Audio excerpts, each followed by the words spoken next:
vais vous présenter le trou airless. Alors le trou airless, qu'est-ce que c'est? Niveau traduction, ça veut dire l'airless véritable. On peut l'interpréter comme ça. C'est-à-dire que nous avons toutes nos machines qui fonctionnent à partir de sortie bar, un câble brouillard qui est quasi inexistant. Le côté efficient de la machine est souple. Par contre, très souvent, les produits nécessitent une pression accrue. Donc, on peut aller sur la gamme Magnum, comme vous le savez, jusqu'à 207 bars. C'est ce que je vais vous montrer avec ce pot de pâture type siloxane façade. Donc, c'est quelque chose qui est très très dense, très costaud niveau pulvérisation.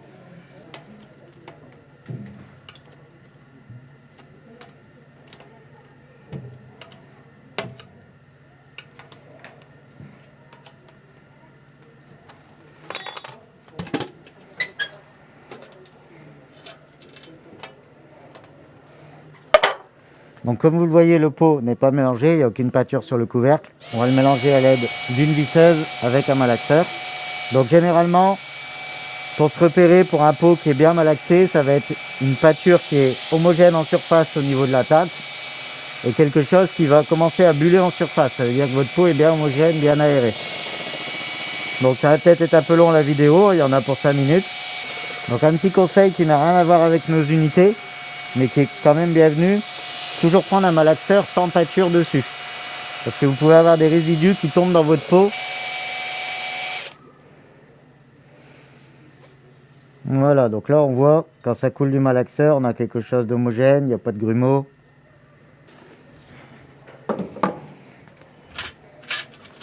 Donc là, au niveau de la machine, on a pris une A45, donc on est sur une pâture façade. C'est le minimum pour travailler en façade, hein, comme on l'a dit dans diverses vidéos et sur nos manuels. Donc on va tenter avec la 45 et on va vous montrer comment on se sert des buses trou airless. Donc ici, j'ôte le porte-buse. On est équipé de la buse d'origine 515, donc pour mur et plafond. On va donc s'en séparer. On va prendre la buse 517 qui est faite pour pulvériser les pâtures façades avec une A45. Voilà. Donc on va amorcer la machine. Donc on met en on, manette vers le bas. On va amorcer. Donc ça, encore une fois, vous retrouvez les vidéos tutoriels amorçage, pulvérisation sur notre site. Ici, le but, c'est de vous montrer comment on fait le réglage de pulvérisation avec la buse trou airless.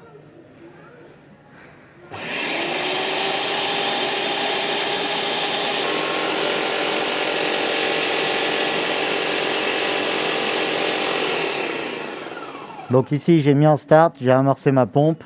On voit que ça coule par le retour. On passe en pulvé. Et maintenant, je vais chasser l'eau qui se trouve dans mon flexible, puisqu'on s'est déjà servi une fois de la machine.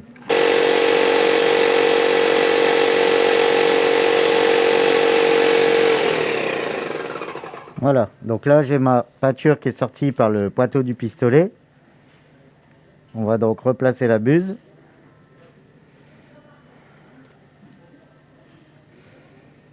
Donc on se met toujours au niveau de la molette de pression, légèrement au-dessus du start, juste au-dessus de l'écriture start, au niveau du curseur, on est aux alentours de 110 bars. Donc le réglage du cordage, on commence toujours à 110 bars pour ne pas atomiser un produit trop fort. Parce que si on atomise un produit trop fort ou un produit qu'on dilue alors qu'il n'y a pas lieu de le diluer, on va faire ce qu'on appelle un nuage de poussière. C'est souvent écrit overspray, ce que vous voyez sur les forums spécial airless par exemple. Je sais que beaucoup de personnes vont là-dessus. Donc là, on va essayer, on va voir ce qu'est un effet de corde, s'il y en a. Bon, donc là, on a un effet de corde énorme, parce qu'en fait, on est sur une pâture façade, comme je l'ai dit. Hein.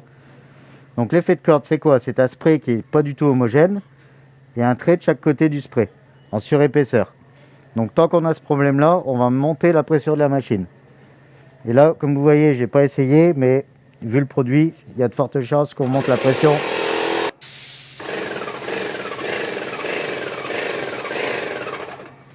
Là, on a quelque chose qui est un peu mieux, mais toujours avec du cordage. Donc le cordage, c'est bien un spray pas homogène, avec 2 surépaisseurs de chaque côté. Donc là, on est à peu près à 140, 150 bars.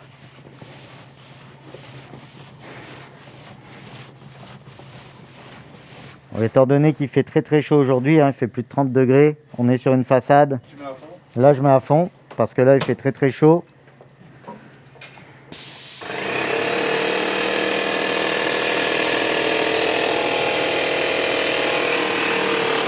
Donc là, comme vous le voyez, on a un spray qui est bien homogène en son centre, avec un petit dégradé sur les côtés. On est sur une peinture façade, donc qui n'est pas d'une finition exceptionnelle, hein, c'est pas son but. Donc c'est très très bien, notre machine est réglée. Donc comme on peut le voir, la conclusion, elle est très simple. Là, il fait à peu près 30-32 degrés. Hein. On est sur une peinture façade qui est extrêmement lourde. Hein. Même en grand public, ici, cette marque, c'est une siloxane micro-perlée, c'est quelque chose de très très dense. On voit bien que la pression joue un rôle incontournable. Donc on est bien au 207 bars, donc on exploite toute notre machine. Donc c'est ça le véritable airless. La Bustro airless, c'est pulvériser des produits à basse pression, fluides, des produits de moyenne viscosité, mais aussi, comme on l'a vu ici aujourd'hui, utiliser la capacité totale de sa machine à 207 bars. Et c'est ça le vrai airless.